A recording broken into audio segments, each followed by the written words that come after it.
लाहौर और बिलअमूम पंजाब में दर्जा हरारत इंतहाई हद तक बढ़ चुका है, जिससे हीट वेव का जो आगाज हो चुका है। गर्मी की शिद्दत में हीट स्ट्रोक जैसे मसाइल हैं, उनका सामना भी शहरियों को करना पड़ सकता है। स्किन खुश्क हो जाती है, सर दर्द इसमें बहुत शदीद किस्म का होता है, पट्ठों में खिंचाव आ जाता है, मतली महसूस होती है।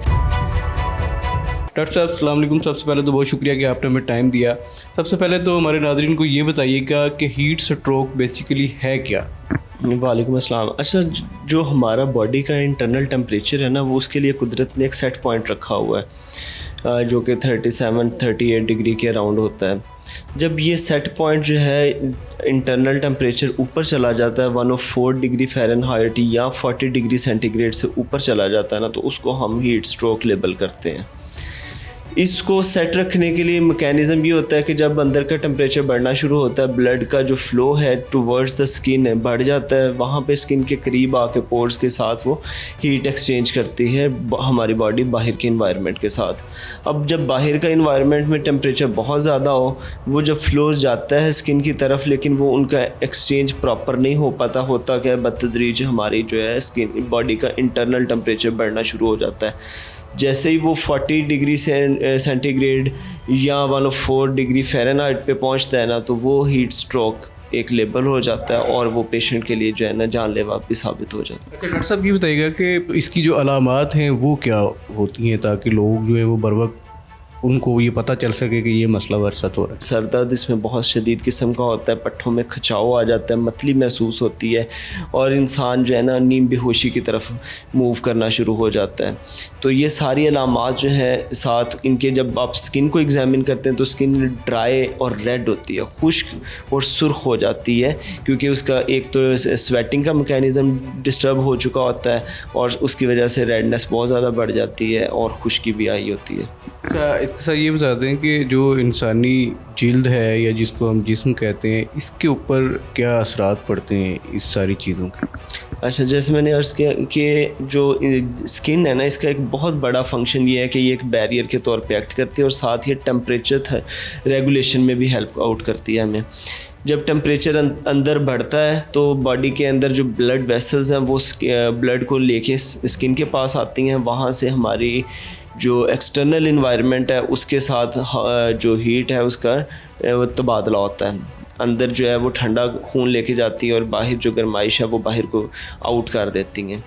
एक तो ये इसका बेसिक मैकेनिज़्म है। और जब हीट स्ट्रोक की अलामात आती हैं, फिर होता क्या है कि हमारी स्किन जो है ना वो खुश्क हो जाती है और उसका रंगत जो है ना वो सुर्खी माइल हो जाती है। अच्छा डॉक्टर साहब, ये बता देंगे क्योंकि आम पब्लिक में इसकी अवेयरनेस नहीं है, तो अगर किसी को ये मसला हो जाए या हीट स्ट्रोक का अटैक आ जाए, तो जो वहाँ पे मौजूद लोग हैं उन्हें बर वक्त क्या करना चाहिए कि उस बंदे की जो है वो जान बचाई जा सके? उसके लिए सबसे ज़्यादा जिस तरह एक चीज़ है जिसकी कॉज है ये है कि टेम्परेचर बढ़ गया है, तो टेम्परेचर कम करने वाले सारे मैकेनिज़म्स हमारे वहाँ पे हेल्प आउट करते हैं हमें। उसमें सबसे ज़्यादा इफ़ेक्टिव ये होता है कि जिस भी पेशेंट को ये हीट स्ट्रोक की अलामात ज़ाहिर होना शुरू हो जाएँ, सर दर्द, मतली और नीम बेहोशी की कैफियत आना, तो उसको सबसे पहले तो हीट की एरिया से दूर किया जाए। उसको किसी छाँव में लें, छाँव में ला के उसके ऊपर पानी को बहुत ज़्यादा उंडेलें, जितना ज़्यादा हो सके पानी को उंडेलें। आइस अगर आपके पास अवेलेबल हो, आइस क्यूबिंग करें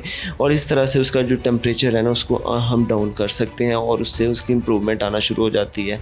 लेकिन अगर इन फर्स्ट अलामात के एड के साथ अगर पेशेंट की कंडीशन बेहतर ना हो पाए तो फिर उसको फ़ौरन एमरजेंसी में लाना चाहिए हॉस्पिटल की। तो थोड़ा इसके साथ हमें ये भी बता दें कि ऐसे मौसम में जो हम ग़िज़ा इस्तेमाल करते हैं, ये खाना पीना होता है हमारा, वो किस तरह से होना चाहिए? डाइट प्लान कैसा होना चाहिए?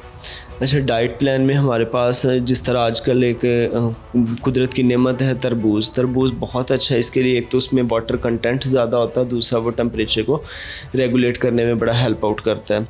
डाइट में हमें सबसे ज़्यादा जो हेल्प आउट करती हैं चीज़ें वो हैं फ्रूट्स और लिक्विड चीज़ें। आप जूस पिएँ, फ्रूट खाएं, वो आपके लिए बहुत बेहतर है। जो दूसरी जंक फूड्स हैं, जो बाकी चीज़ें हैं, वो आपका वाटर कंटेंट उनमें बहुत कम होता है, वो हमारे लिए इतना इफ़ेक्टिव नहीं है। कि हमें वही चीज़ें इसमें हेल्प आउट करेंगी जिनके अंदर वाटर कंटेंट ज़्यादा है, जो बॉडी के अंदर वो पानी की मिकदार को बढ़ाए। अच्छा डॉक्टर साहब, ये बता दें कि मौसम गर्मा में चूँकि बाहर भी निकलना होता है, सारा कुछ करना होता है, तो स्किन बहुत ज़्यादा मुतासर होती है। तो ऐसा क्या सजेशंस देंगे कि स्किन जो है उसको मेंटेन रखा जा सके? जो सूरज की तेज़ किरणें पड़ती हैं उससे भी स्किन जो है वो मुतासर होती है, तो इस हवाले से क्या बताएंगे? जी बिल्कुल, आपने सही जो नुक्ता है वो उठाया है कि इस मौसम में हमारे पास जो है ना वो स्किन के मसाइल भी बढ़ जाते हैं, स्पेशली जो सन एक्सपोजर के साथ यूवी रेस के साथ स्किन डैमेज होती है वो बहुत ज़्यादा बढ़ जाती है। उसमें हमारे पास दो ऑप्शंस हैं, एक फ़िज़िकल बैरियर है, एक केमिकल बैरियर है।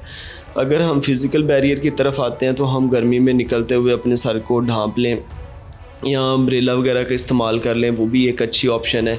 और दूसरी ऑप्शन होती है हमारे पास फिर सन ब्लॉक।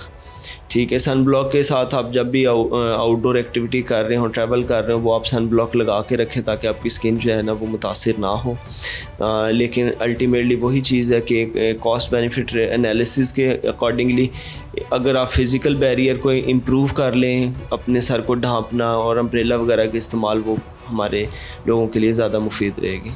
डॉक्टर साहब ये बता दीजिएगा कि अमूमन जब हीट स्ट्रोक का कोई शिकार होता है बंदा, तो जो उसके इर्द गिर्द लोग होते हैं वो ऐसी कौन सी गलतियां कर जाते हैं जिसकी वजह से उसकी जो जान है वो ख़तरे में पड़ जाती है? वो थोड़ी सी निशानदेही कीजिएगा कि कौन सी ऐसी चीज़ें हैं जिनसे अवॉइड करना चाहिए। अच्छा, इसमें ना एक तो टेम्परेचर बढ़ चुका होता है और फिर जब कोई इस तरह की अलामात आती हैं तो उसके साथ वाले इर्द गिर्द वाले जो है ना उसको रब करना शुरू कर देते हैं। रबिंग से जो है ना वो हीट जनरेट होती है, हीट जनरेट होने से वो मज़ीद टेम्परेचर बढ़ेगा। रबिंग इसमें बिल्कुल नहीं करनी चाहिए। मैंने जो देखा है ना वो फ़ौरन से बिठाने की कोशिश करते हैं। जैसे ही एक बंदा गलूदगी में जा रहा है, नींद बेहोशी की हालत की तरफ जा रहा है, जब हम उसको फ़ौरन से बिठा देंगे ना तो उसकी सर्कुलेशन पहले ही कंप्रोमाइज़्ड हो रही होती है और वो सर की तरफ नहीं प्रॉपर जा पाती। इस केस में आपको एक तो रबिंग से अवॉइड करना, दूसरा पेशेंट को स्ट्रेट लेटा दें और अगर हो सके तो टांगें ऊपर को कर दें बजाय सर के। मेडिकली हम उसमें ना कुछ पेशेंट्स को देते हैं कुछ मेडिसिन्स जिसके साथ वो कन्वल्जन्स, झटके वगैरह जो आ रहे होते हैं उनको रोका जा सकता है। और इसके अलावा थोड़े पेन किलर्स भी आ जाते हैं क्योंकि सर दर्द बहुत ज़्यादा इसमें चल रहा होता है। और थर्डली जो है ना फ्लूइड इंजेक्ट करते हैं। जब फ्लूइड इंजेक्ट करते हैं तो वाटर अंदर बॉडी के अंदर पानी की मिकदार बढ़ती है जिससे जो है ना वो थर्मो रेगुलेशन बेहतर हो जाती है।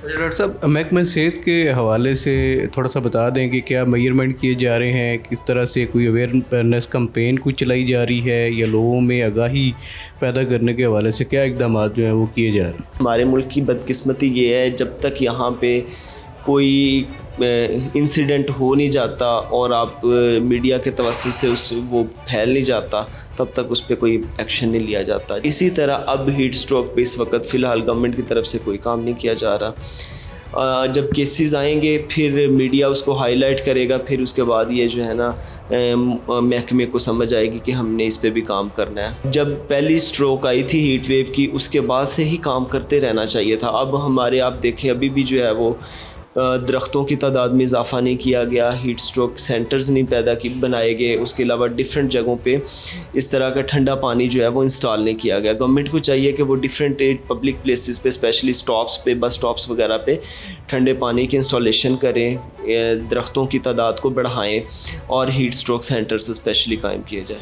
डॉक्टर साहब आखिर में मुझे ये बताइएगा कि कोई एक मुख्तसर, एक सादा आसान सी चीज़ के जिसको हम करें और हम हीट स्ट्रोक से बचें। पानी का इस्तेमाल ज़्यादा करें, पतले कपड़ों का इस्तेमाल करें और ज़्यादा से ज़्यादा इंडोर रहने की कोशिश करें। यही वो चीज़ें हैं जो कि आपको हीट स्ट्रोक से बचा सकती हैं। बहुत शुक्रिया सर आपके वक्त।